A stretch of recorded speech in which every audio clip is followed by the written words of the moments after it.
ഇറാൻ്റെ ലക്ഷ്യം ഇസ്രായേലാണെന്ന് ഇസ്രായേലി പത്രങ്ങൾ കൃത്യതയോടുകൂടി ചില പരാമർശങ്ങൾ നടത്തിക്കൊണ്ട് അല്ലെങ്കിൽ തെളിവുകൾ ഉദ്ധരിച്ചുകൊണ്ടാണ് ഇപ്പോൾ ഇസ്രായേലിൻ്റെ ചില പത്രങ്ങളും മീഡിയകളും ഈ വിഷയത്തിൽ ഊന്നിയിരിക്കുന്ന ചർച്ചകൾ ആരംഭിച്ചത്.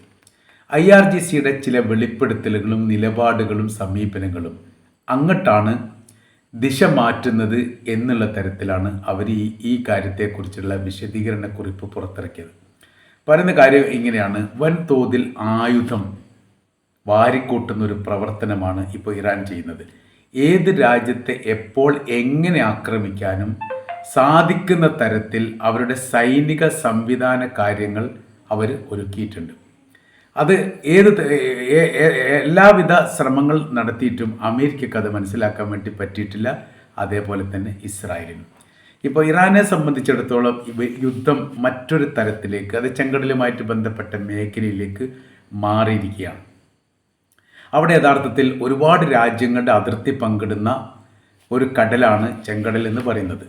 ചെറിയൊരു പ്രദേശം മാത്രമല്ല, ചെറിയൊരു ഭാഗം മാത്രമാണ് അത് യമൻ്റെ മേഖലയിലുള്ള ഹൂത്തി വിമതരുടെ കൈവശത്തിലുള്ള സനയുടെ മേഖല കേന്ദ്രീകരിച്ച് കുറഞ്ഞൊരു പ്രദേശം. എന്നാൽ ഈ രാജ്യങ്ങളിൽ, ഈ ചുറ്റുഭാഗമുള്ള രാജ്യങ്ങളിൽ ഒരു രാജ്യം പോലും യഥാർത്ഥത്തിൽ ഹൂത്തികൾക്കെതിരെ ആക്രമണം നടത്താനോ അല്ലെങ്കിൽ അമേരിക്കയോടൊപ്പം ചേർന്ന് നിൽക്കാനോ ഇപ്പോൾ സൗദി രൂപീകരിച്ചിരിക്കുന്ന ഈ രാഷ്ട്ര സംവിധാനത്തോടൊപ്പം ചേർന്ന് നിൽക്കാനോ താല്പര്യം കാണിക്കുന്നില്ല. അതിൽ നിന്ന് മനസ്സിലാക്കേണ്ട പ്രധാനമായിരിക്കുന്ന കാര്യം, മറ്റെന്തോ ഗൂഢലക്ഷ്യങ്ങൾ ഇറാനുണ്ട്. ആ ഇറാനുമായിട്ട് ഏറ്റുമുട്ടുന്ന സമയത്ത് അതിൻ്റേതായിരിക്കുന്ന നാശങ്ങളും നഷ്ടങ്ങളും പ്രയാസങ്ങളും ബുദ്ധിമുട്ടുകളും ഭാവിയിലുണ്ടാകും.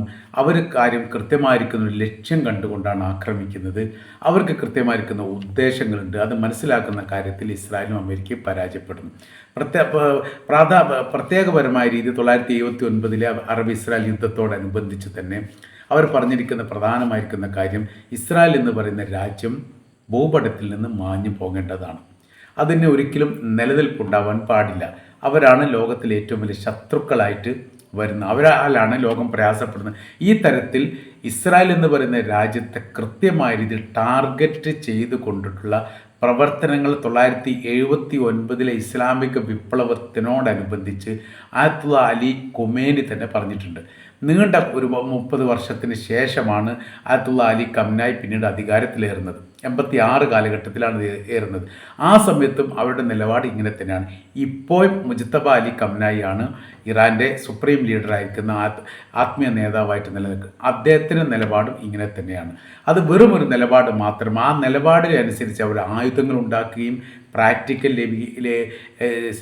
ചെയ്യുകയും അതോടൊപ്പം തന്നെ നിർമ്മിക്കുന്ന ആയുധങ്ങൾ കൃത്യതയോടുകൂടി സൂക്ഷിക്കാനും അത് കൃത്യതയോടുകൂടി പ്രയോഗിക്കാൻ ആവശ്യമായിരിക്കുന്ന സംവിധാനങ്ങൾ ഒരുക്കുന്നതിലും ഇറാൻ വിജയിച്ചിട്ടുണ്ട്. ഇപ്പോൾ നോക്കുന്ന സമയത്ത് 5 മാസത്തോളമായി അമേരിക്കയുമായി നേരിട്ട് യുദ്ധത്തിലാണ് ഇറാൻ ആക്രമിക്കുന്നത്. ഒരു അമേരിക്കയെ മാത്രമൊന്നല്ല, ഒരുപാട് രാജ്യങ്ങൾ, ഏകദേശം 18-20 രാജ്യങ്ങളെ നിലവിൽ ആക്രമിച്ചിട്ടുണ്ട്. ഈ ആക്രമിച്ച ഒരു രാജ്യവും ഇറാനെ തിരിച്ചടിച്ചിട്ടില്ല. തിരിച്ചടിച്ചത് ആകെ അമേരിക്ക മാത്രമാണ്. അവരാണ് തുടങ്ങിയത്. അതുകൊണ്ട് അവർ തന്നെ അത് തീർക്കണം എന്നുള്ള അഭിപ്രായമാണ്. അമേരിക്കയ്ക്ക് ഇതിനാൽ ഉണ്ടായിരിക്കുന്ന നഷ്ടങ്ങൾ ഇറാൻ ഉണ്ടായിരിക്കുന്ന നഷ്ടത്തിൻ്റെ 4 ഇരട്ടിയാണ്. അവരത് പറയുന്നില്ല എന്ന് മാത്രം.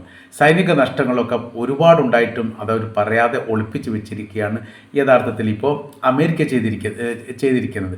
ഇറാനെ സംബന്ധിച്ചിടത്തോളം അവർക്ക് സൈനിക നഷ്ടം ഉണ്ടാകുന്ന സമയത്തും സാമ്പത്തിക നഷ്ടം ഉണ്ടാകുന്ന സമയത്തും അതോടനുബന്ധിച്ച് അവർക്ക് അവരുടെ മേഖലയിലേക്ക് മിസൈൽ പായിക്കുന്ന സമയത്തും അല്ലെങ്കിൽ ബോംബിടുന്ന സമയത്തൊക്കെ ഉണ്ടാകുന്ന എല്ലാ വിവരങ്ങളും അപ്പോൾ തന്നെ ഇറാൻ ടെലിവിഷൻ പ്രസിദ്ധീകരിക്കുന്നു, പുറത്തുവിടുന്നു. അവരൊന്നും മായ്ച്ചു വെക്കുന്നില്ല.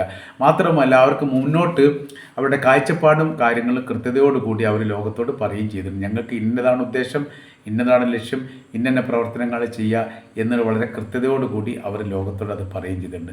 അമേരിക്കയെ സംബന്ധിച്ചിടത്തോളം അമേരിക്ക ഒരു ദിവസം ഒന്ന് പറയുന്ന അല്ല പിറ്റേ ദിവസം പറയുന്ന കാര്യമല്ല പ്രവർത്തിക്കുന്ന കാര്യമല്ല പറയുന്നത്. ഒന്നും തമ്മിൽ ഒരു ബന്ധവുമില്ലാത്ത രീതിയാണ് യഥാർത്ഥത്തിൽ ഇപ്പോൾ നിലനിൽക്കുന്നത് എന്ന് ചുരുക്കം. അപ്പോൾ ഇസ്രായേലിനെ ടാർഗറ്റ് ചെയ്യാൻ കാര്യം, ഇസ്രായേൽ ഇറാനെ ആക്രമിച്ചു, 2025 ആക്രമിച്ചു, 2026 കഴിഞ്ഞ ഈ വർഷം ഫെബ്രുവരി 28 ആക്രമിച്ചു. ആ ആക്രമണത്തിൻ്റെ തുടർച്ചയാണ് ഇപ്പോഴും നടന്നു വരുന്നത്. എന്നാൽ ഒരുപാട് പ്രാവശ്യം ഇസ്രായേൽ ആക്രമിച്ചിട്ടില്ല, കുറഞ്ഞ പ്രാവശ്യം മാത്രമാണ് ആക്രമിച്ചത്. ബാക്കിയെല്ലാം ചെയ്യുന്നത് അമേരിക്കയാണ്. എന്നാൽ ഇറാനെ സംബന്ധിച്ചിടത്തോളം ലെബനാൻ്റെ വിഷയവുമായിട്ട് ബന്ധപ്പെട്ട് 2 തവണ ഇറാൻ ഇസ്രായേലിനെ നേരിട്ട് ആക്രമിച്ചിട്ടുണ്ട്. അതും ഇറാനെ ആക്രമിക്കാതെ തന്നെ, ഇറാനുമായിട്ട് ബന്ധപ്പെട്ട് വിഷയങ്ങളൊന്നും ഇല്ലാതിരിക്കുന്ന സമയത്ത് തന്നെ ഇസ്രായേലിനെ ആക്രമിച്ച് അവരത് IRGC ആ വിഷയവുമായിട്ട് ബന്ധപ്പെട്ട് പറഞ്ഞിരിക്കുന്ന കാര്യം ഇങ്ങനെയാണ്: ഏത് സമയത്തും എപ്പോഴും തങ്ങൾക്ക് ഇസ്രായേലിനെ ആക്രമിക്കാൻ പാകത്തിൽ ഞങ്ങളെ രാജ്യത്ത് തന്നെ സംവിധാനിച്ചിരിക്കുന്നു. അഥവാ അവരുടെ കൈവശത്തിൽ കാര്യമായിട്ടുള്ളത് പ്രതിരോധ സംവിധാനമാണ്, അയൺ ഡോം അടക്കമുള്ള സംവിധാനമാണ്. അതിൻ്റെ സാങ്കേതിക രഹസ്യങ്ങളൊക്കെ ചോർത്താൻ ഞങ്ങൾക്ക് സാധിച്ചു. അതുകൊണ്ട് തന്നെ എത്രത്തോളം ശക്തിയുള്ള, എത്രത്തോളം ഈ വേഗതയുള്ള മിസൈലുകളെയാണ് പ്രതിരോധിക്കാൻ വേണ്ടി സാധിക്കുക എന്ന് മനസ്സിലാക്കിയതിൻ്റെ അടിസ്ഥാനത്തിൽ അതിനേക്കാൾ ശക്തമായിരിക്കുന്ന മിസൈലിനെ തുറന്നു വിട്ടുകൊണ്ടാണ് തങ്ങൾ അവരെ ആക്രമിക്കുന്നത്. ആ ആക്രമണത്തിലെല്ലാം വലിയ വിജയം ഉണ്ടാക്കിയിട്ടുണ്ട്, വലിയ മുന്നേറ്റം ഉണ്ടാക്കാൻ തങ്ങൾക്ക് സാധിക്കുകയും ചെയ്തിട്ടുണ്ട്. അത് അവർ ആവർത്തിച്ച് പറയുന്നുണ്ട്. ഇപ്പോഴും ഇസ്രായേൽ എന്ന് പറയുന്ന ഒരു രാജ്യത്തെ അവരൊരു വില വെക്കുന്നില്ല. ആ കാര്യം തന്നെ ഇസ്രായേലിൻ്റെ പത്രങ്ങൾ പറയുന്നുണ്ട്. ഉദ്ദേശിക്കുന്ന തരത്തിലൊന്നുമല്ല. ഇസ്രായേലിലെ ലോക രാജ്യങ്ങളൊക്കെ ഭയപ്പെടുന്നു, ഒരു പരിധിവരെ അമേരിക്ക പോലും. എന്നാൽ ഭയപ്പെടാത്ത ഒരു രാജ്യത്തിൻ്റെ പേരാണ് ഇറാൻ. ഇറാൻ ഏത് സമയത്തും ആക്രമിക്കാനുള്ള സംവിധാനമുണ്ട്. അതവർ പറഞ്ഞിട്ടുണ്ട്, പറയാറുണ്ട്. ഇസ്രായേൽ പ്രധാനമന്ത്രി ബെഞ്ചമിൻ നെതന്യാഹുവിൻ്റെ താമസ സ്ഥലത്ത് 2 പ്രാവശ്യം മിസൈൽ വീണിട്ടുണ്ട്. ഹൂത്തികളാണ് മിസൈൽ അയച്ചത് എന്ന് പറയുന്നു. അതിനെക്കുറിച്ച് കൃത്യമായിരിക്കുന്ന വിവരം ഇല്ലെങ്കിൽ പോലും അവരുടെ ഒരു മതിൽ തകർന്നിട്ടുണ്ട്. അവരുടെ ജീവനക്കാർക്ക്, അവിടെയുള്ള തൊഴിലാളിക്ക് പരിക്കേറ്റ വിവരങ്ങളും റിപ്പോർട്ട് ചെയ്തിട്ടുണ്ട്. ആ സമയത്ത് നെതന്യാഹു അവിടെ ഇല്ലായിരുന്നു. ന്യൂയോർക്കിലോ മറ്റോ സന്ദർശനവുമായിട്ട് ബന്ധപ്പെട്ട സമയത്താണ് ഈ സംഭവം നടന്നത് എന്നതിനാലാണ് അദ്ദേഹത്തിന് വലിയ പരിക്കൊന്നുമില്ലാത്ത രീതിയിൽ രക്ഷപ്പെട്ടത് എന്നും പറയുന്നു. അപ്പോൾ ഇപ്പോഴത്തെ സാഹചര്യ രീതികൾ നോക്കുന്ന സമയത്ത് വല്ലാത്തൊരു അവസ്ഥയിലാണ് ഇപ്പോൾ ഇസ്രായേലുള്ളത്. ഇസ്രായേൽ എവിടെ പ്രതിരോധം ഉണ്ടാക്കണം, എങ്ങനെയൊക്കെയാണ് ഇതിനെ അഭിമുഖീകരിക്കേണ്ടത്, എങ്ങനെയൊക്കെയാണ് നേരിടേണ്ടത് എന്നതിനെക്കുറിച്ചൊരു ഐഡിയ ഇല്ല. കാര്യം എന്ന് പറഞ്ഞാൽ അവരുടെ എല്ലാവിധ പ്രതിരോധ സംവിധാനം തകർന്നു പോയിരിക്കുന്നു. നേരിട്ട് കൊണ്ട് ഇപ്പോൾ വേണമെങ്കിൽ ഇറാൻ ഇസ്രായേലിനെ ആക്രമിക്കാൻ പാകത്തിലാണ് അവിടുത്തെ സംവിധാന കാര്യങ്ങൾ നിലനിൽക്കുന്നത് എന്ന് ബോധ്യപ്പെട്ട ഒരു രാജ്യത്തിൻ്റെ പേര് കൂടിയാണ് ഇസ്രായേൽ എന്ന് പറയുന്നത്. ഏതായിരുന്നാലും അവർ വലിയ നിരാശയിലും വലിയ പ്രയാസത്തിലുമാണ്. ഏത് നിമിഷമാണ് ഇറാൻ ഇസ്രായേലിനെ ആക്രമിക്കുക എന്നുള്ളത് അവർ പ്രതീക്ഷിച്ചുകൊണ്ടിരിക്കുന്നു. കാര്യം എന്ന് പറഞ്ഞാൽ യുദ്ധത്തിൽ ഏതെങ്കിലും തരത്തിലൊരു പരാജയം ഉണ്ടാവുകയും മുന്നേറാൻ പറ്റാത്തൊരു സാഹചര്യം ഇറാൻ ഉണ്ടാവുകയാണെങ്കിൽ അതിൻ്റെ നാശങ്ങളും നഷ്ടങ്ങളും അനുഭവിക്കേണ്ടി വരിക ഇസ്രായേലിയരാണ് എന്ന കാര്യത്തിൽ യാതൊരു സംശയമില്ല. അറ്റകൈ ഇറാൻ പ്രയോഗിക്കും എന്നുകൂടി ഈ വിഷയവുമായിട്ട് ബന്ധപ്പെട്ട് നമുക്ക് മനസ്സിലാക്കാൻ വേണ്ടിയിട്ട് സാധിക്കും.